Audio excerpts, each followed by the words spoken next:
4 5 6 7 8 9 आणि 10. चेस्ट पण उचलायचे, दोन्ही पाय पण उचलायचे आणि हात पण उचलायचे. ओटीपोटाचा भाग फक्त जमिनीला राहील. सावकाश श्वास सोडत सोडत तो खालचा पकडलेला पाय पण उचलायचा जमिनीपासून. तो पण पाय उचला. करेक्ट. 1 बघा सचिन, गुडघा उचलला जाईल का. 2 3 4 5 6 मांडी अजून वर उचल. 7 गुड.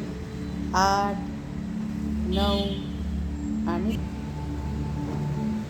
परत श्वास सोडत सोडत उचला. 1 2 पकडलेल्या पायाची मांडी पण वर उचला.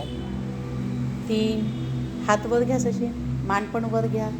4 5 6 7 8 9 10 1 2 3 4 आणि सावकाश खाली.